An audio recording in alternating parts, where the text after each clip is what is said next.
Alright, continuing on with this fine book, The Warlock of Firetop Mountain by Steve Jackson and Ian Livingston.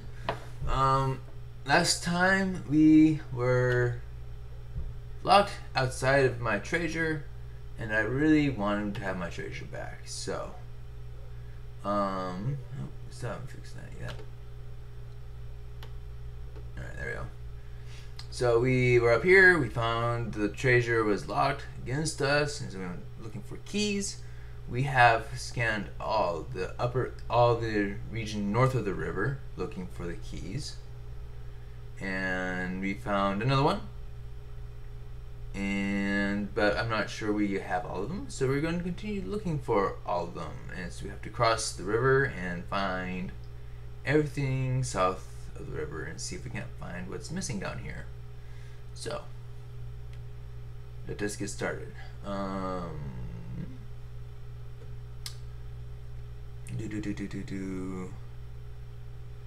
Let's start off with 218 and see where that's at. See if we're missing anything there. I don't think there is. I think 218 is you just cross the river. Oh, I do have to deduct 3 gold for crossing the river. That's not the 3 gold. Here we are. There we go. Crossing the river, 218.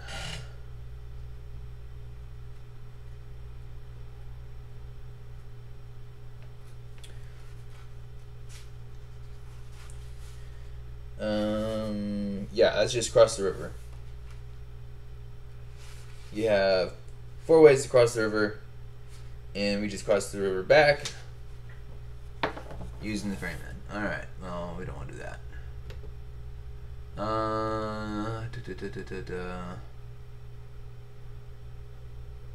Looks like the next choice is 193.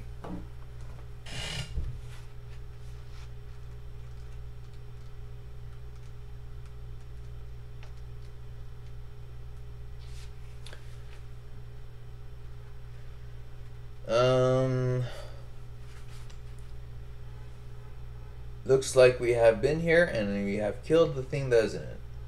Door opens and you enter a small room. Your eyes widen as you look around to see the walls of the room are covered in ornate stonework, mosaics, and marble inlays give this room a kind of beauty you have never seen before, unless you've been to Greece or Crete or something like that.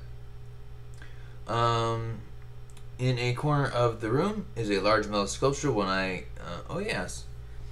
Of a one-eyed creature. It had, in its single eye was a sparkling jewel. We took that and we paid the ferryman with it.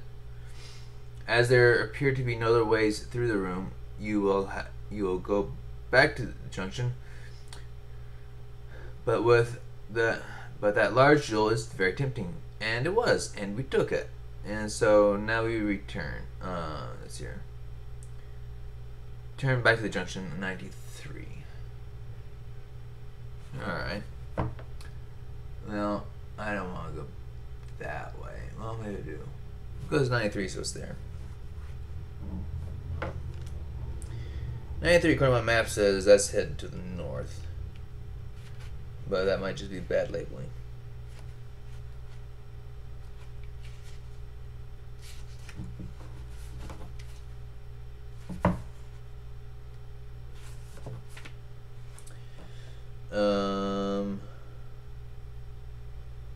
Yeah, no, that's not a point of interest. Let's try the next junction down, 367.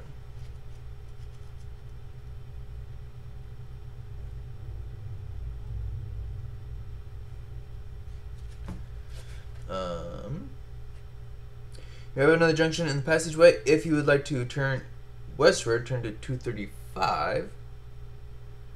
If you'd like to go east, turn to 323. Real quick, like to double check on 323. I believe that's the junction in question that could take us to 93. 323. 27.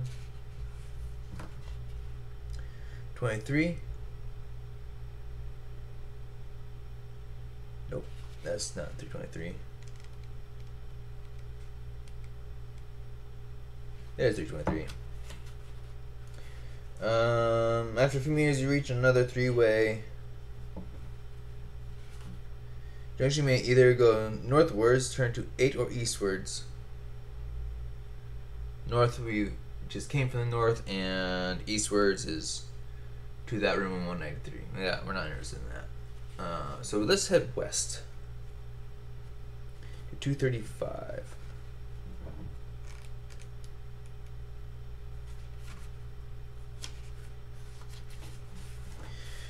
You follow the passage westwards, then it turns sharply to the north, and some meters further on, a passage runs off to the west. If you'd like to go to the westward passage, turn to 176. If you want to carry on northwards up the passage, turn to 5. Alright. Make a note. Alright,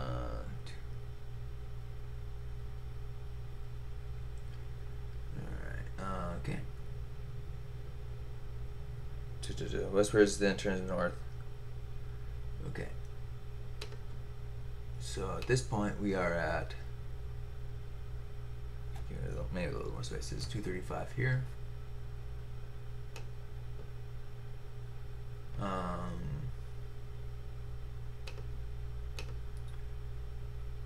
It goes this way, and it goes that way.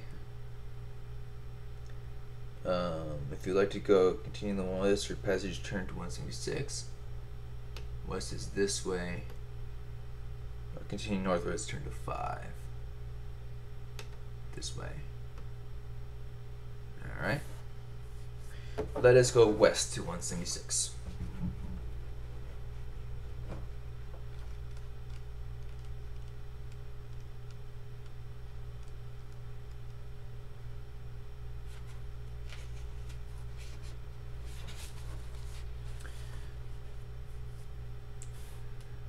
Note that we have turned to 176 over there. 176. A little more space. And this way up here is 5.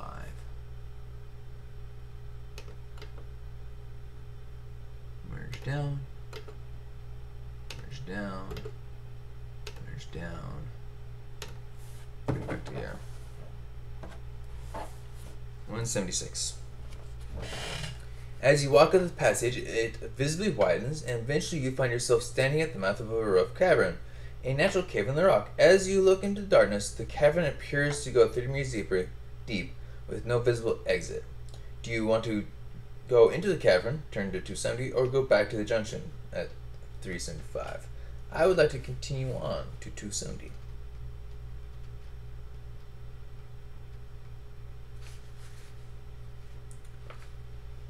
You enter the cavern and look around and see dozens of beautiful colored stalactites and stalagmites bordering the perimeter. Numerous drips can be heard, but the whole place seems like a magic grotto. Near the back of the cavern, you come across a pair of boots, which seem to have been made quite recently. Will you continue investigating the cavern, try on the boots, or leave the cavern and return to the junction? I would like to try on the boots on 394. This could be a really bad choice, or it could be amazing.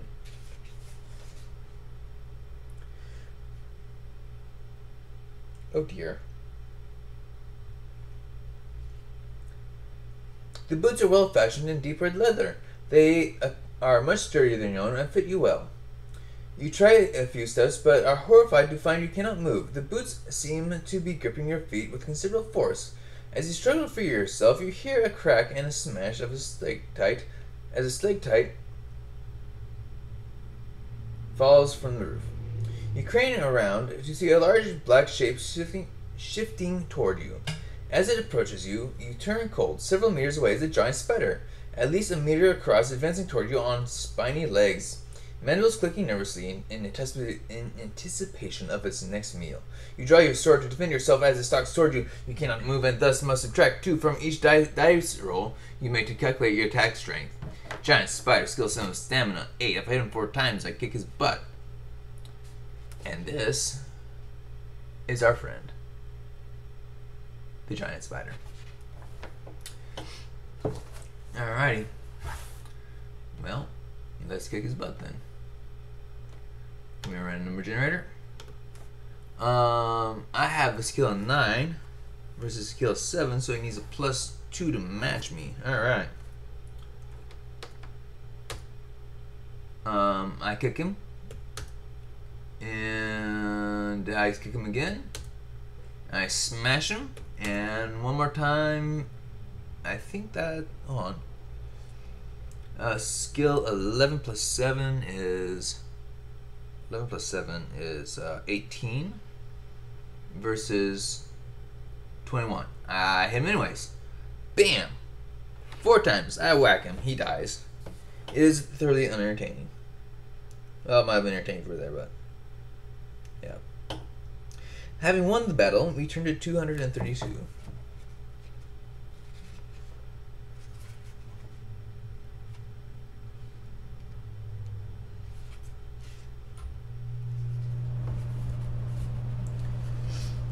Almost exhausted. Not really.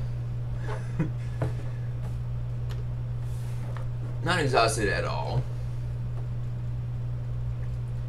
After an awkward fight with the spider, you set to work to hack the boots off with your sword. Eventually they come free, and you may leave the cavern down the passageway back to the junction, turn to 375.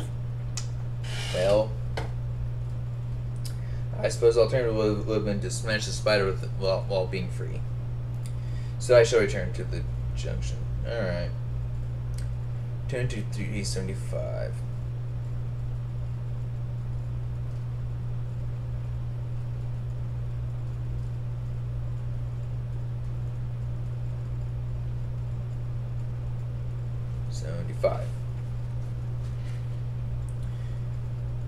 You arrive back at the junction, and this time turn northwards. Turn to 5.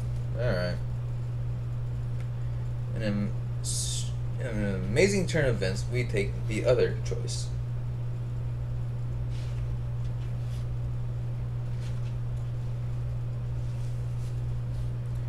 A rough timber doorway is on the east wall of the passage.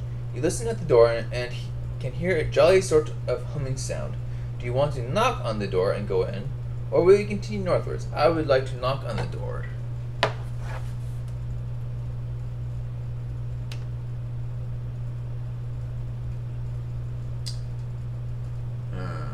Pencil.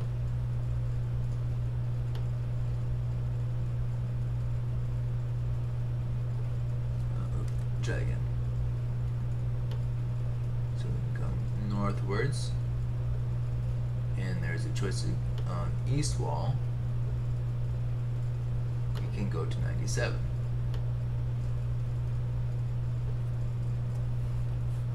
Or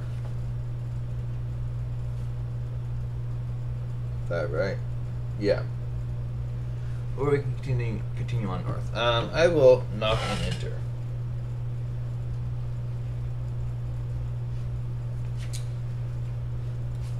Oh, fascinating.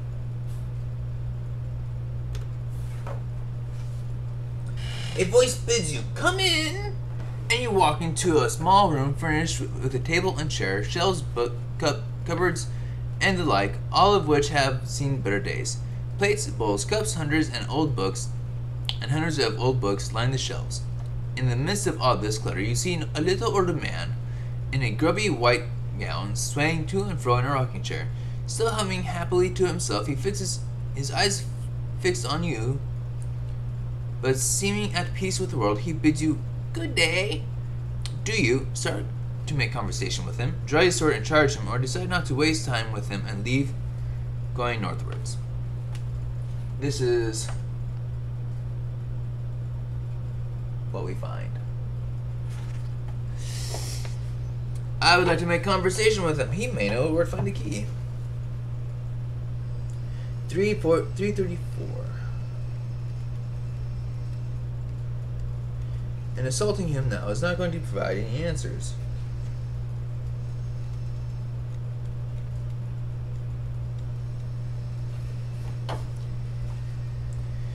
As you speak, the old man rises to his feet. Oh my, a stranger, he starts. Well, do come in. The shop is open. What can I get you? What would you like to buy? What takes your fancy? Which way are you headed? North? Well, you tell the old man your story. He listens intently and replies, "Oh yes. In that case, you will undoubtedly need one of my blue candles. That will be 20 gold pieces, please. Cash if you don't mind. Yes, I know it's expensive, but isn't everything these days? Not so long ago, they were only 5 gold pieces each. But you know what has happened to the price of candle wax since the long dark night? Oh, but you probably don't, since you don't come from these pots. Never mind, I can guarantee it's still worth the price. You might need it sooner than you think. If you decide to buy the candle, pay for it and add it to your equipment list. You are getting a little tired of this constant prattling. Leave the room and go northwards to 292. Yes, I think I will buy that thing.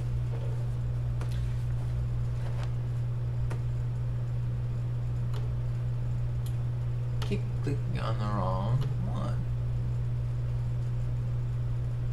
One of my notes is not the one that is the command line. 5, 3, and I will add book. Huh.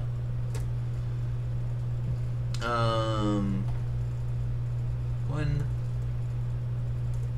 blue candle.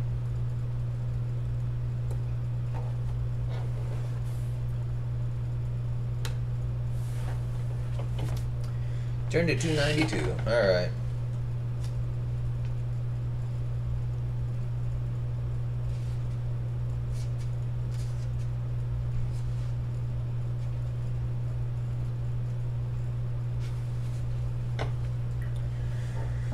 Northwards, the passage ends in a solid wooden door. You listen at the door, but can hear nothing. There appears to be no choice but to open the door and into the room, which you do.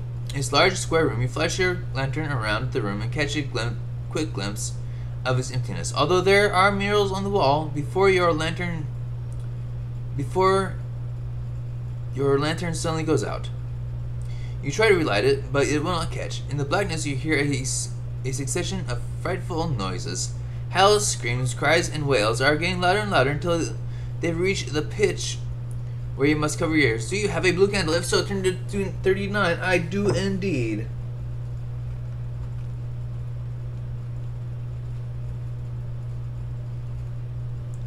$239.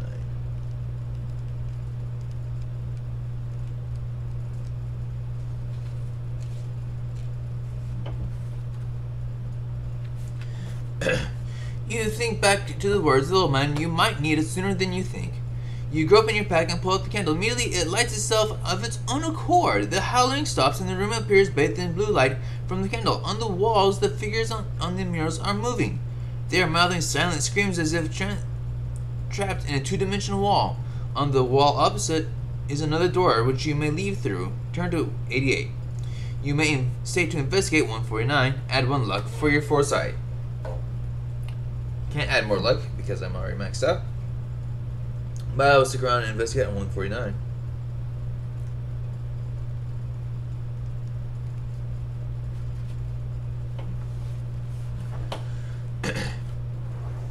As you watch the living mural, you are unaware of the speed at which your candle is burning. Suddenly it flickers and goes out. You again begin to hear the piercing screams, and their pitch grows to an unbearable level. You drop to your knees and clutching your ears and crawl towards the wall.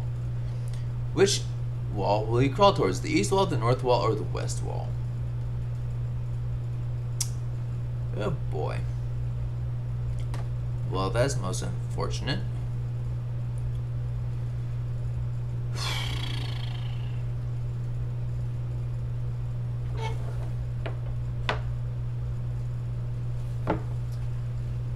I'd like to go to the wall which I last saw an exit on, and where was that?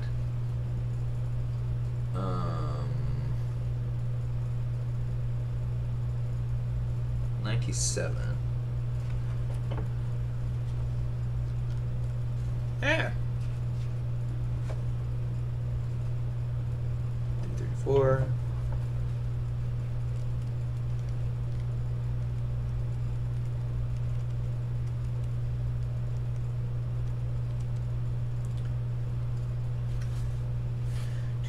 232.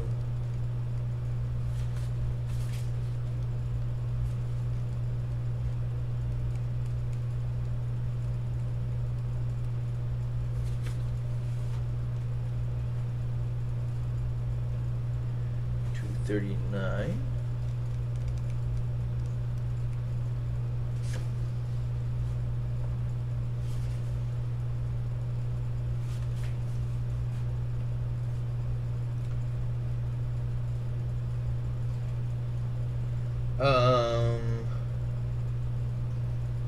Yeah, that would be the north wall.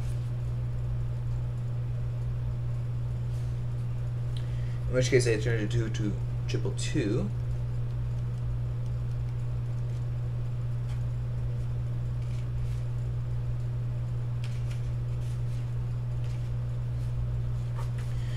You walk up a long corridor, round a sharp hairpin bend at the top, and finally along east-west corridor, east-west to crossroads, turn to 85.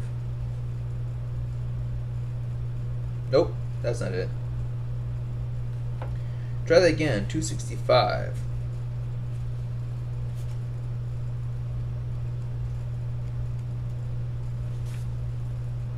You go around the length of the wall and find a door. Quickly you fumble with the handle. It opens, turn to 88. Bingo!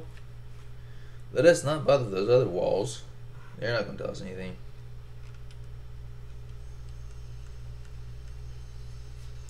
That is a short candle, yo.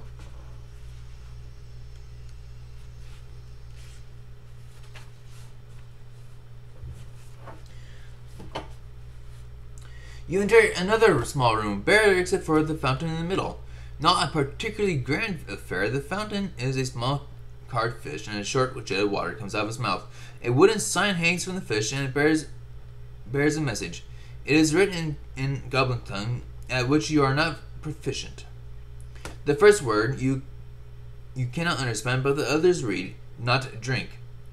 But you are extremely thirsty. Will you drink from the fountain? If so, turn to 216. Otherwise, you can pass it by and leave it through a door at the north wall, which I shall do. That sounds like a terrible idea. If it says not drink, that sounds like something to avoid. And so I shall continue on the way to 384.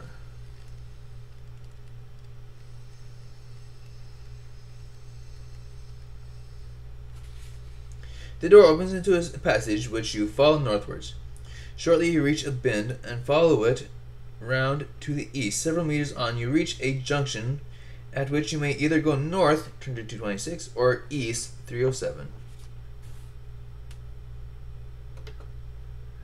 Merge down. Alright. So we continue on north.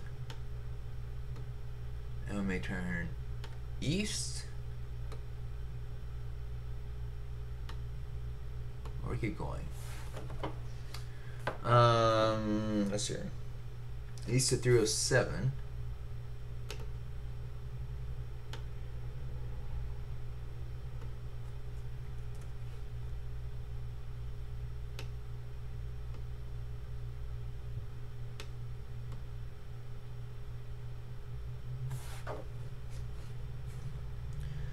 Or north to 262.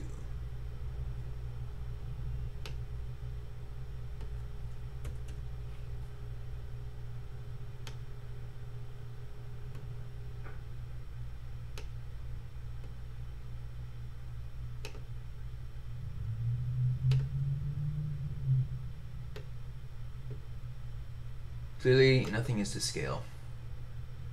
Merge down. Merge down. So back to here. I will go east to 307.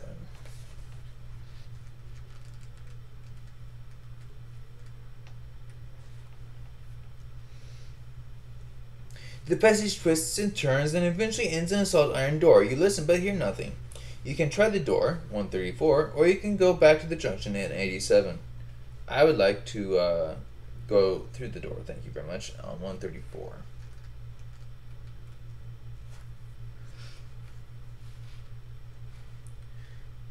The room is unoccupied, and there seems to be no other means of exit. In the center of the floor stands a table. On this table are 2 helmets, one of bronze and one of iron. Both are about your size. Will you try one on? Is it worth the risk? Try on the bronze helmet, or the iron helmet, or return to Junction.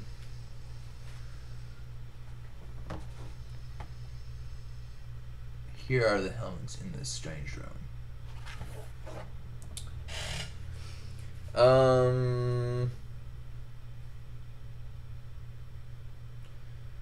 I would like to try the iron helmet on 325.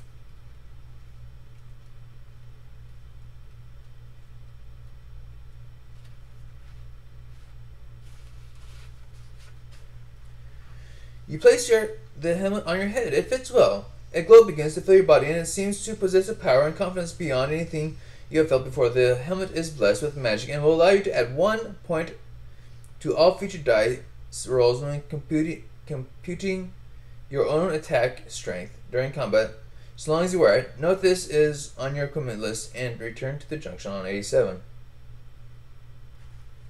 For the kicks of it, what does the bronze helmet do on 202?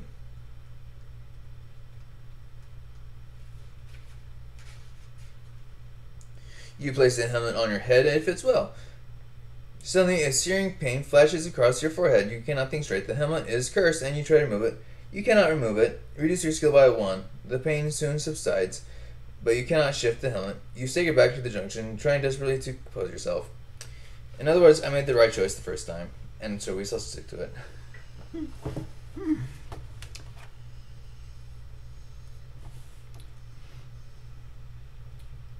So I shall add the iron helmet to, to my equipment list. Iron helmet. Call that +1. +1 iron helmet, which increases my skill to 12 and 12. Well, alright.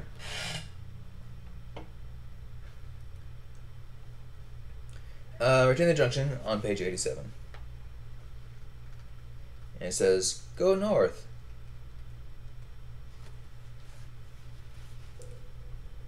You're by the Junction this time. Turn northward. Turn to 62. Yes.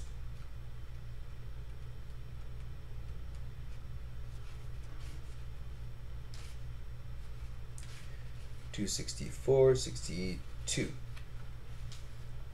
Some way of the passage, you reach another junction, where you may either go east, turn to 199, or west, 251.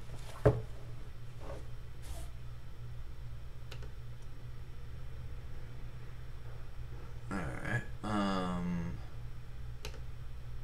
first we need to select it.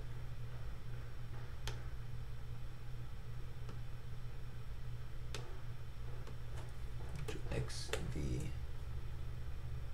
move. Here. Anchor the layer. Select this thing of alpha. Turn it white. Use my pencil, draw things in.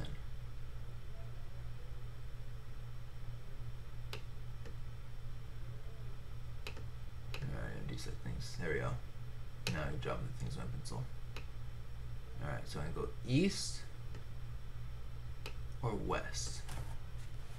And my choices are west is 251.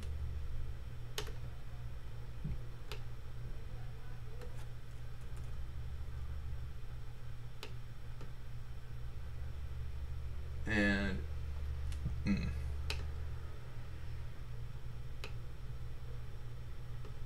east is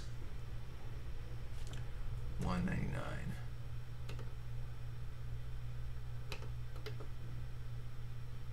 Merge down, merge down.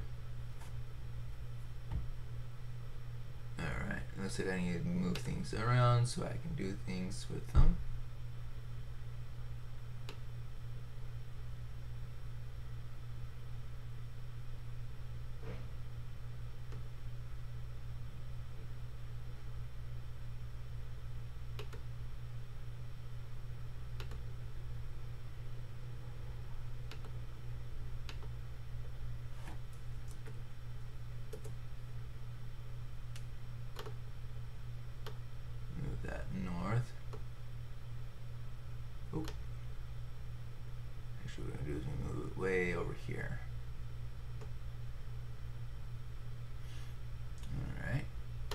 select this, that, thank you. Fill it. Wrong thing. There we go. And freaking pencil.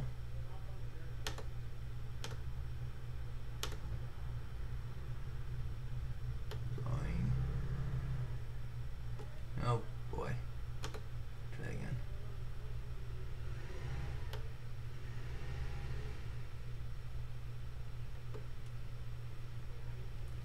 Alright, I would like to go west of 251. So that's what I shall do.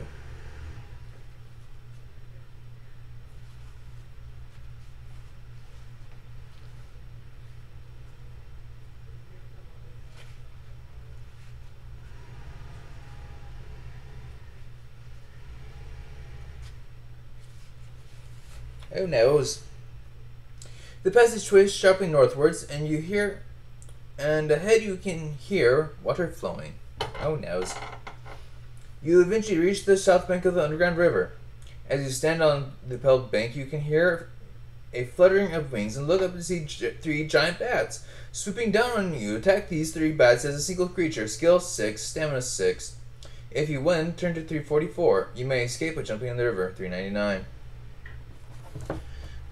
I would like to assail those bats and smash them to little pieces. They need a +6 on me to do anything. Alright, they're on the left, I am on the right. Nope. Nope. And nope. I smashed them to little pieces. I win on 344.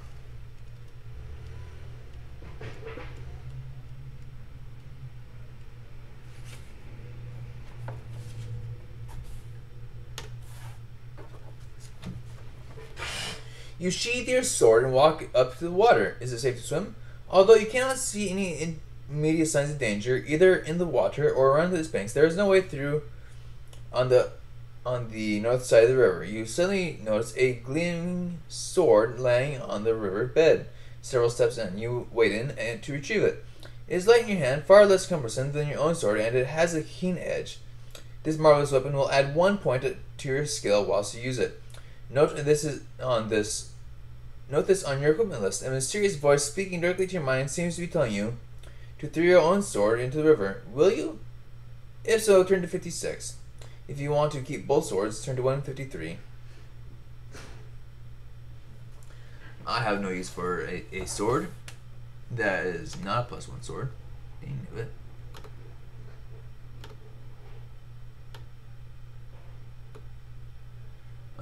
So I will take my +1 sword. Take the +1 sword and I will ditch it. Thank you very much. So now I have a +1 sword. So I ditch it. I will turn to 56 because I ditched my sword into the river. Sounds like a terrible idea, but the voice asked for it. As you start splashing into the water, a bubbly voice says, "Thank you. It now seems that the only way onward is to swim downstream to the east." You plunge into the water. Nope, I'm not doing that. I'm not plunging into the river. I'm going to go back the way I came.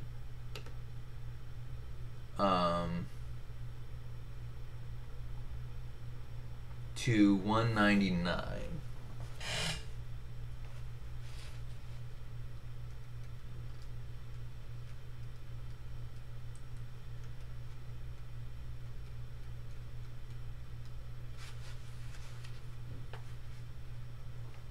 The passage widens. The passageway ahead widens, and you can see around a large cavern.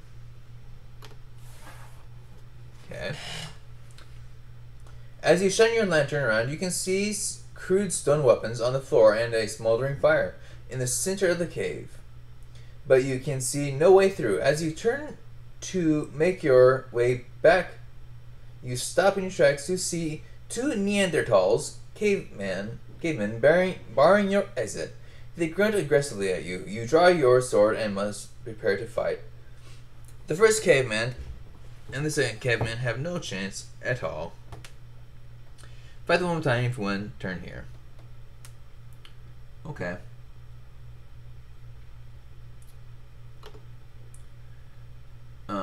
So the first one has a +7 to my +13. Finish that +13. There we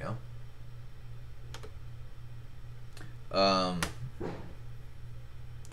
So he needs +6 to match me. Nope. Nope. Nope, he goes down. Second guy, he has +6, so he needs a +7 to match me. Oh, there we are. 12 plus 6 is 18. 5 plus 13 is 18, so nothing happens. Clink, clank, clink. Nope. And nope. I whack him twice more, and he goes down too. Alright, I smash their faces in. Turn to 283.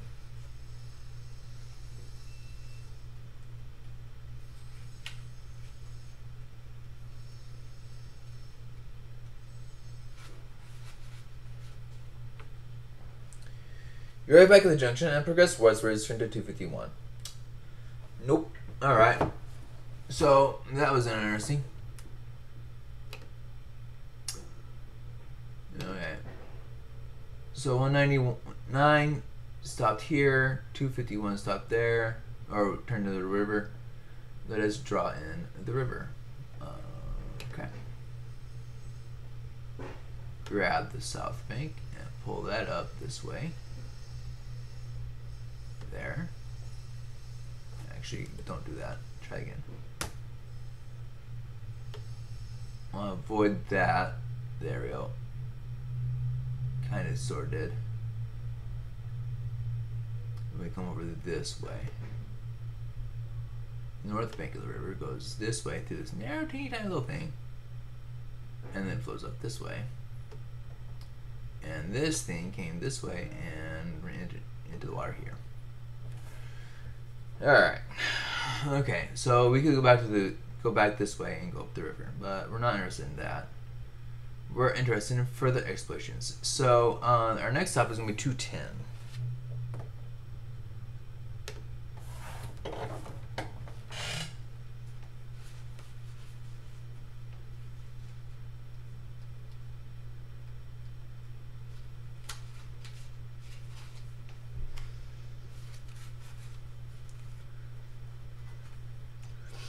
Shortly along the passage, you arrive at another junction where you may go either straight ahead, westwards, or northwards.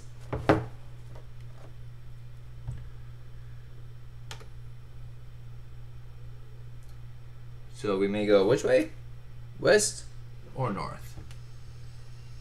So we can continue out this way, or we can continue up that way. Make a note. This way is 225, or this way 357.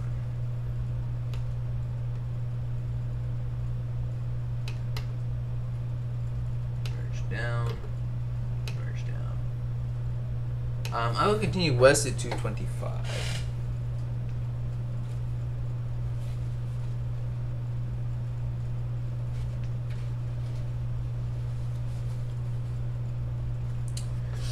The passageway continues westwards and then turns due north. Some way up, you reach a junction where a narrow passage runs off to the west. Will you continue northwards, 77, or take the westway junction? Take the westway to 67, 63. Alright. So, it continues out this way, and then turns north. And my choices are continue west this way, or north this way.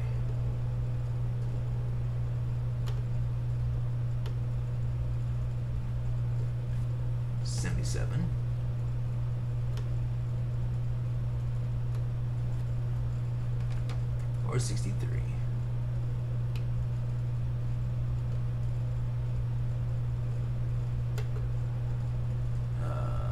Merge down. Where's merge down? There it is. Nope, that's a miss. Merge down. Alright. We'll go to 63 to the west.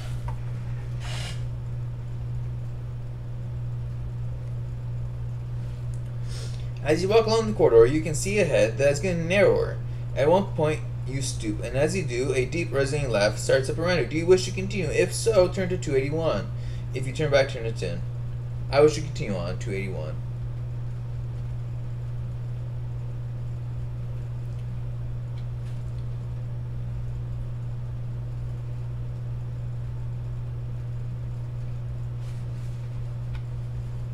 The narrow passageway eventually becomes too narrow for you to walk along. You eventually get down on your hands and knees and crawl. Eventually you will get no further, and there seems to be no way through. So you decide to return the junction to the main passageway and head for the junction. Turn to 10. Alright. I suppose 10 will probably reroute me to 73 then.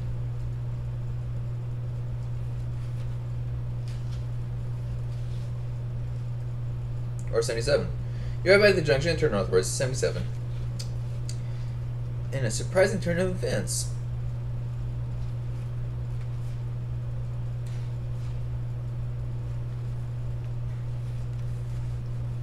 Several meters up the passageway, you arrive at a junction where you may turn either east or west. Set in the rock on the north wall is a small recess where you may rest and eat provisions without being seen. If you wish to take provisions here, do so. Afterwards, you may set off either east to 345 or west to 18.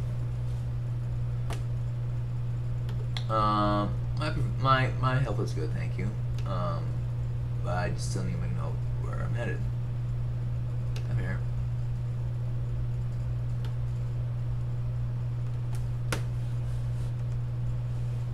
$345 takes me east.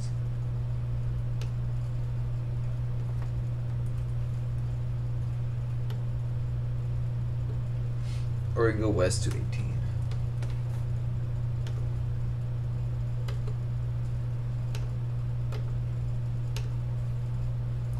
Let us go west to 18.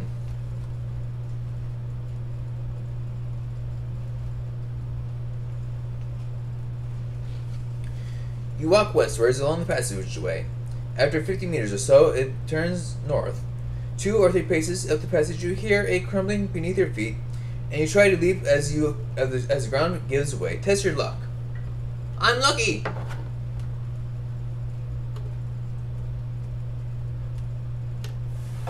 Cannot fail with a luck of 12.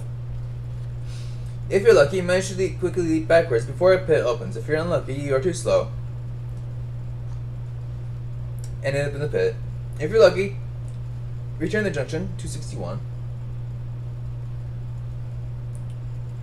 If you're unlucky, turn to 348. Okay. I was lucky, so I will turn junction on 261.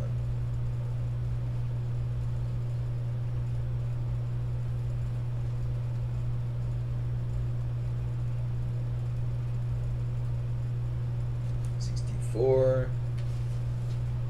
261. You reach the junction, continuing eastwards to an amazing turn of events, 345.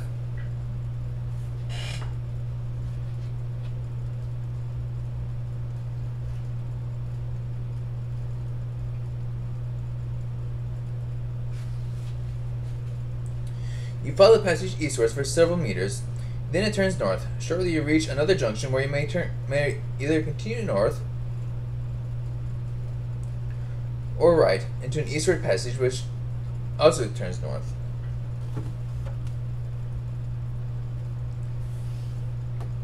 Okay.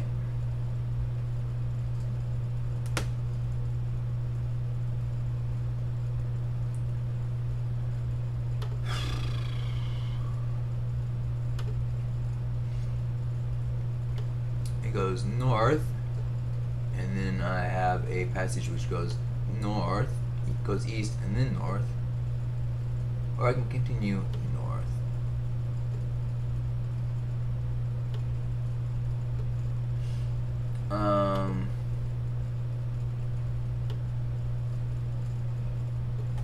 The east passage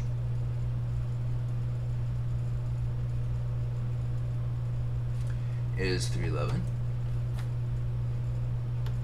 Or the one going straight is 381. I'd like to go to 381. Merge down. Merge down.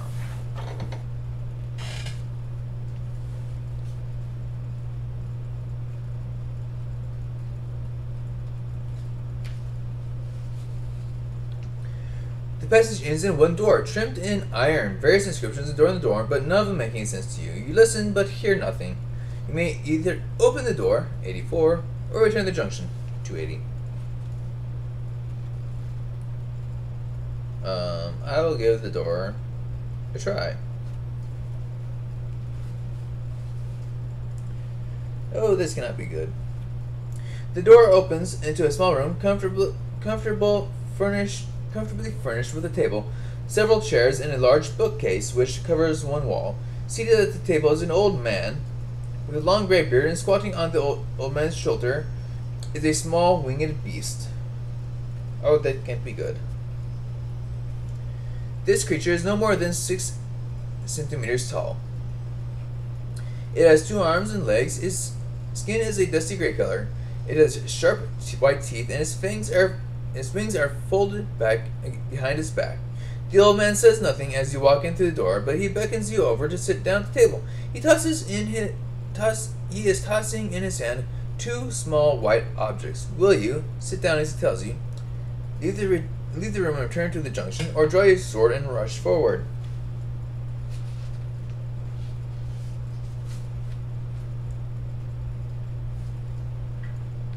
Oh boy. Keep forgetting to change my camera back.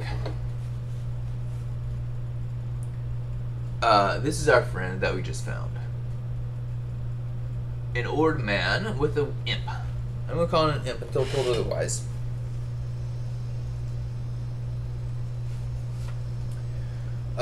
I would like to sit down and talk to the gentleman on 204. I assume him to be a gentleman until proven otherwise.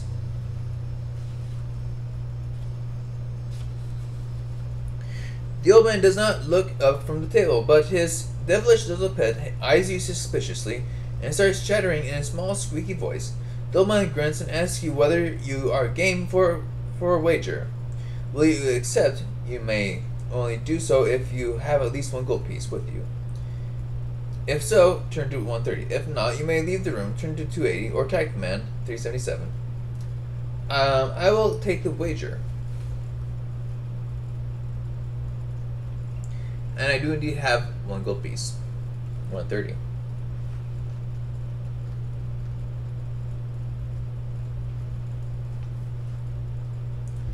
The old man asks you your stake. You may bet between 1 and 20 pieces, but not more than you possess. He tosses the white dice he has been playing with to you, and asks you to roll. Roll 2 dice, once for yourself and once for the old man. If your total is higher, you win the amount of your stake from the old man. If his total is higher, you lose your stake. You may continue as long as you have gold pieces, and then leave through the door and return to the junction. Add 2 points to your skill, stamina, and luck if you win.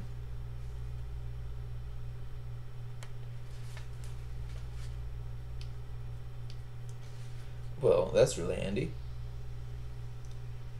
Okay. I will wager 1 gold with this man.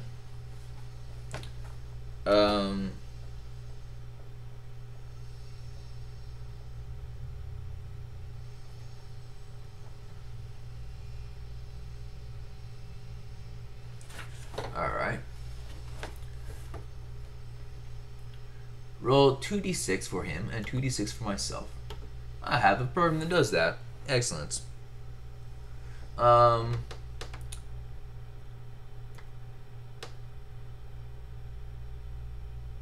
Alright. He is on the left, I am on the right, as always. Balls, I lose my stake. I'll try it again. Lose another stake. And another. 4. 5, I win.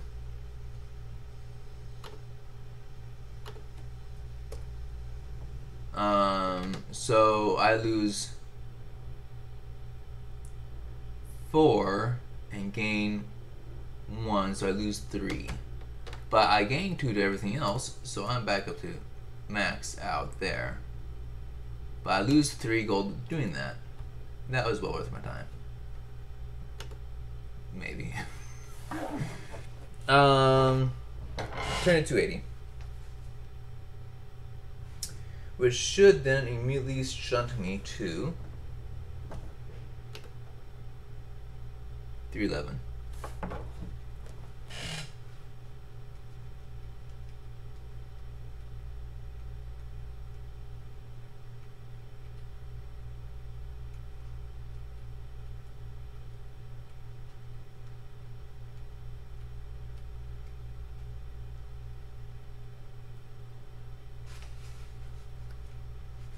Yep. You are back at the junction. This time, take the passageway to the east. Passageway runs for several paces eastwards to the north. Turn to 311.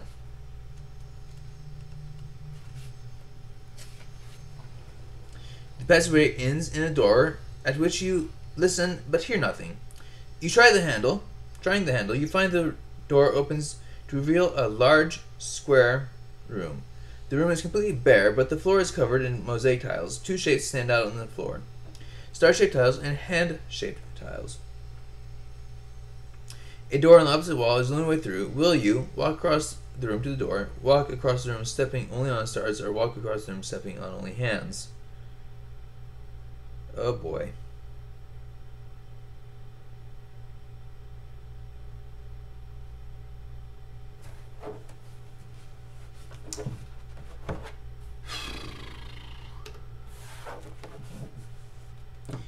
The room in question, by the way.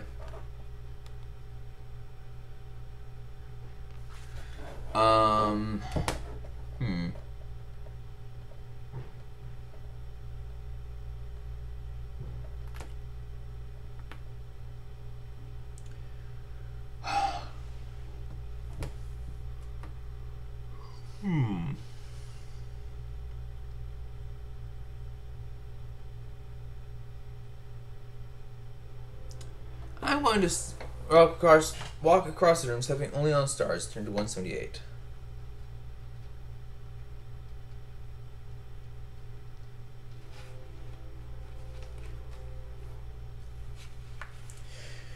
You tiptoe precariously across the room to the door on the north wall. You open the door and proceed through it. Turn to 162. Okay, well that's interesting. Walking only on hands. 108.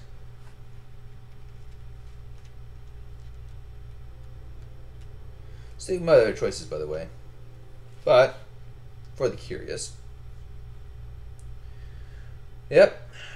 That would have been a bad choice. The moment your foot touches the hand tile, you feel a vice-like grip on your ankle. You look down and see a ghostly white hand gripping your leg. You fight for your balance and manage to regain it. But to your horror, you see that from every hand-shaped tile on the floor, a similar apparition has appeared, and with the hand and the floor across the door is now scattered with ghoulish hands flexing and snatching in the air. You draw your sword and chop at the hand to resolve this battle. Well, yep, that was a bad choice. Yeah, no, 178 was a bad choice. 305.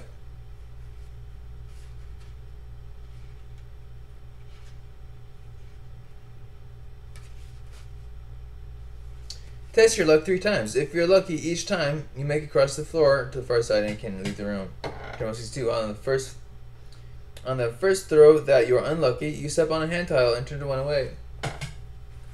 Yes. The stars was an excellent choice. Success on that one. Anyhow, turn to 162.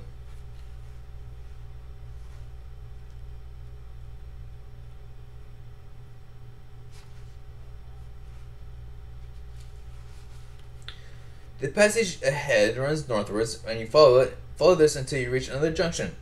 Here you may continue either northwards or westwards.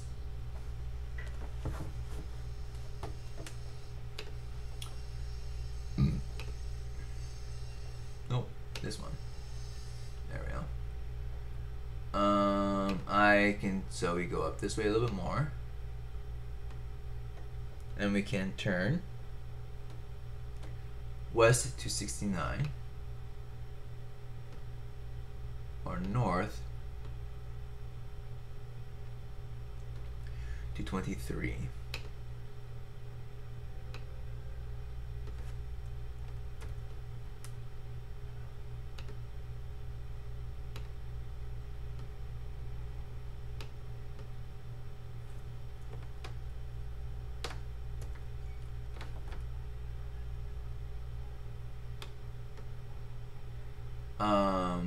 Oop. Oh, nope. West is where we go. I can read, yo. Try again. There we are.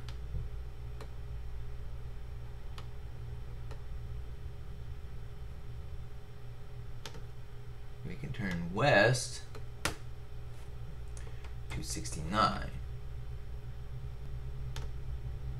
Or north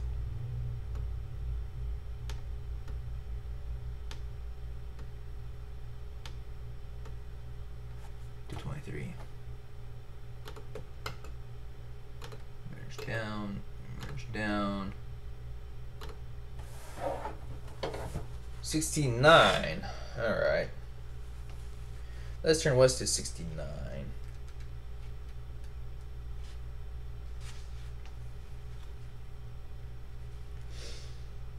Some way along the passage, the corridor bends north, round to north, and you follow it until you reach another junction.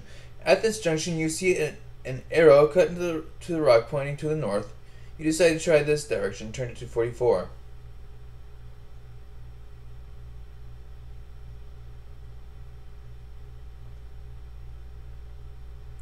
All right.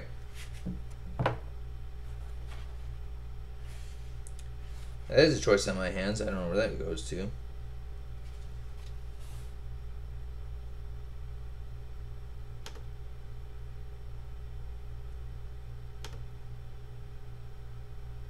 So this continues this way, and then it goes that way.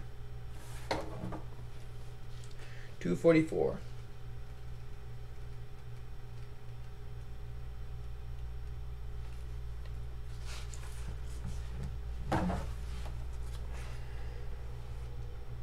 The passage runs northwards, and ahead you hear the splashing of the underground river.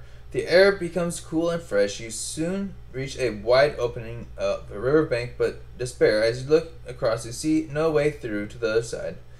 To the east, the river flows through a cave in the rock. You may sit and eat provisions, turn to 143, or continue by what seems to be the only way forward, jumping into the river and swimming downstream through 99. Well, I don't need provisions, so we know where that one goes. This goes all the way up to the river, like so. Not liking that one. I'm going to turn 23 instead.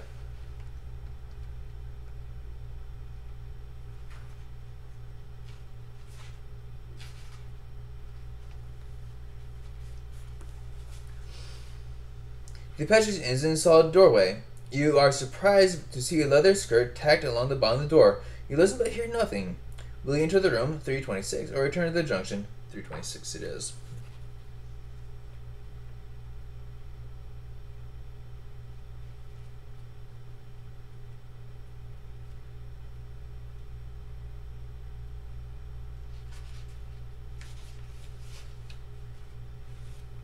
You enter a small room with bare rocky walls. On the far wall hangs a golden key. There appears to be no way through the room. Do you want to go for the key, turn to 35, or leave it and return to the junction? the small golden key in question. I would like to take the key, thank you very much. I'm looking for keys. I will go to 35 and take the key. As you step into the room, the door swings shut behind you. As it closes, there's a click and a hiss. From the center of the ceiling, a jet of gas is filling the room with acrid vapor. You breathe and cough deeply. You look at the door and then the key. Will you return to the door and escape quickly, or hold your breath and dash for the key first? I would like the key, dang nibbit. 361.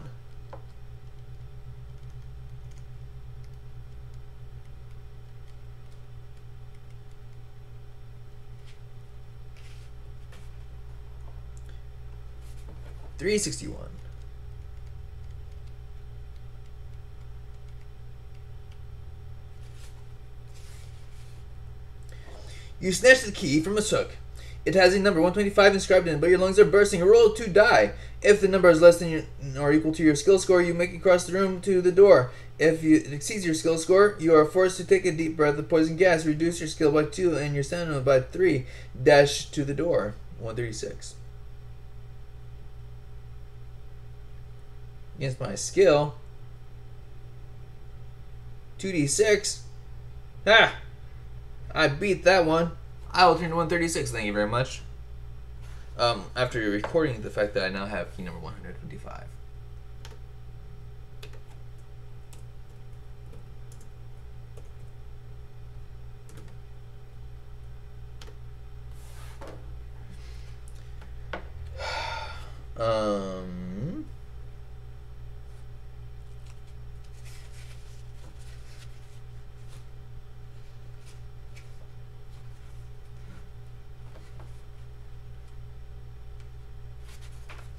You arrive at the door, struggle with the lock, and open the door. You burst out, close the door behind you, and take several deep breaths.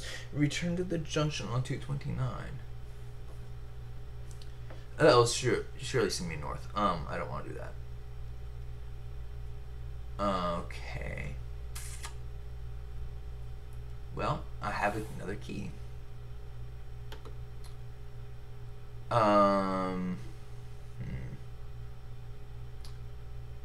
We're at 1 hour 3, so I will take my 4 keys that I now have, and I will proceed to the. I'm going to go. Yeah, I got lots of gold. I can take another 2 trips, no problem. So we will go back to the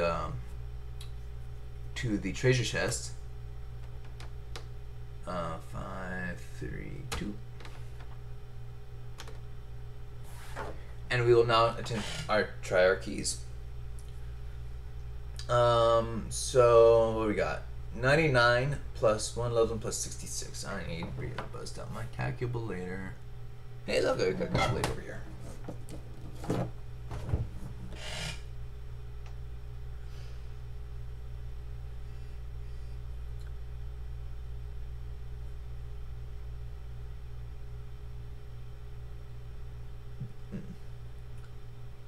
$99 plus 111 plus 66 takes me to 276.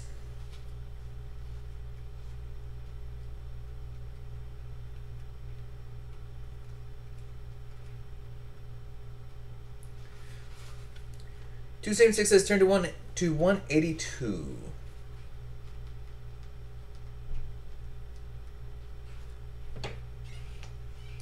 Two of the keys fit the locks perfectly. The other doesn't. You leap to one side as a jet of clear liquid spurts from the chest.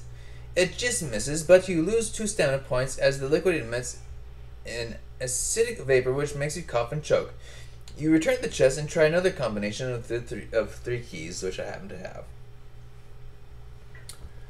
Okay. So I lose 2 stamina. And I know that 99 plus 1111 plus 66 is 2 correct. I will now try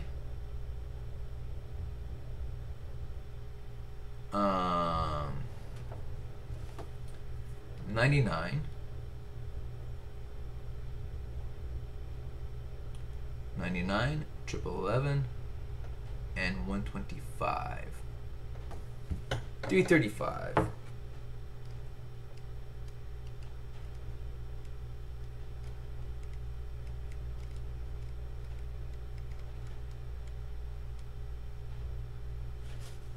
$182.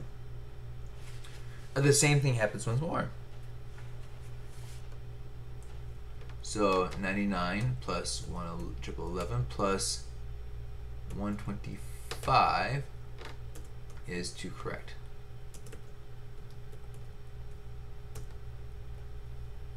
Okay. Well, that doesn't make me particularly hopeful. 99. Oop. You subtract off my 2 stamina.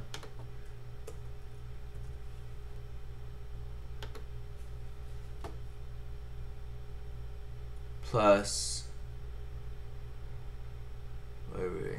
66 plus 125 is 290.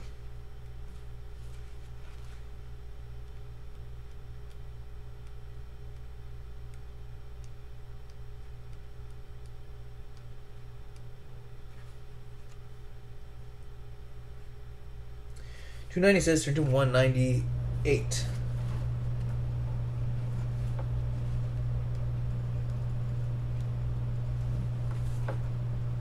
One of the keys turns, but the other two will not fit. As you struggle to try to make them turn, you hear 2 small clicks and then pings as 2 miniature darts shoot from the chest at you. You leap backwards to try to avoid them, crack your head on the wall behind you, and slump to the floor, unconscious. Test your luck. If you're lucky, the darts miss you, and you wake up with a sore head, lose 2 stamina. If you're unlucky, the darts strike and you will never recover consciousness. I'm lucky. If you were lucky, you may try different keys. Remember, one of the keys you just used fits perfectly. Add the key totals and turn to that page. If you have tried all combinations for the keys that you have, you bury your hands and nope. As I suspected. 99 plus 1111 plus nope, not 1111. 66 plus 125 is 1 correct.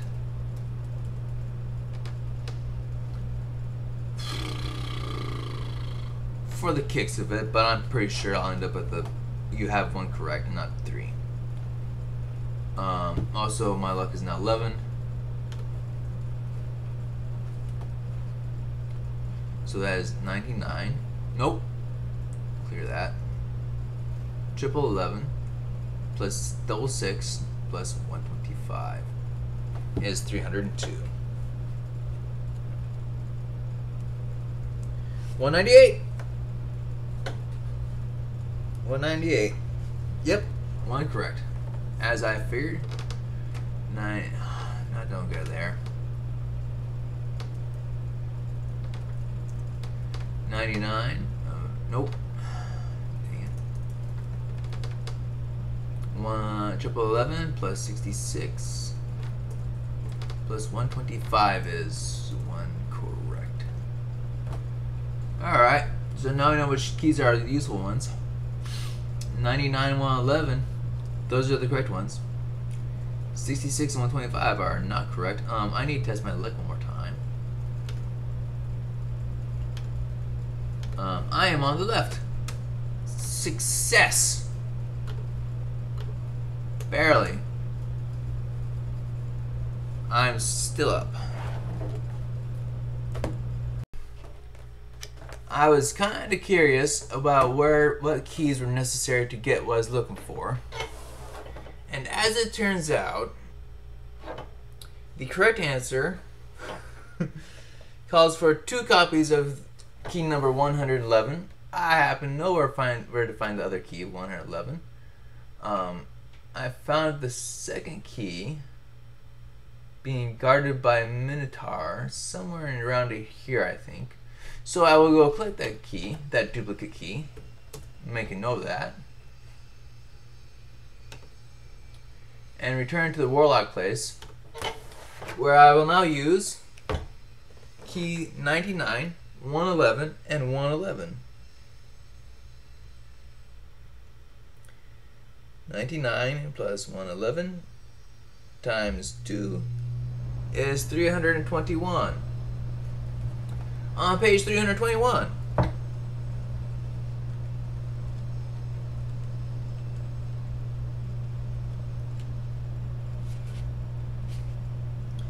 It says to turn to page number 169. On 169,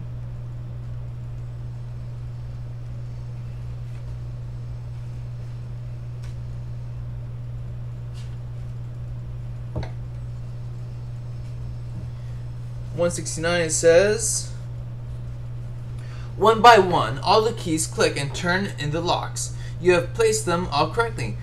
As the last key turns, the lid of the chest comes free and you open it, turn to 400 and see what lies within. I will delightedly do so.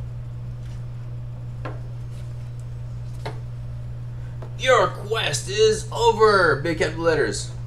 Turn over to discover what lies within the Warlock's chest. Oh, look at all that gold. The Warlock of Firetop Mountain is no more, and you are now the owner of the sorcerer's riches. At least 1,000 gold pieces, jewelry, diamonds, rubies, pearls are in the chest. Hidden under these, you find the Warlock's spellbook, and you leaf through the pages. You realize that this tome is probably more valuable. Is more valuable than all the treasure. Instructions are given for the control of all the secrets and all the creatures of Firetop Mountain. With this book, unlimited power is yours, and the safety of your return to the village is ensured. Or, if you would prefer, you could remain as the master of the domain of Firetop Mountain. At the end. Next week, I am going to do a speed run with the crappiest possible character that these dice can provide.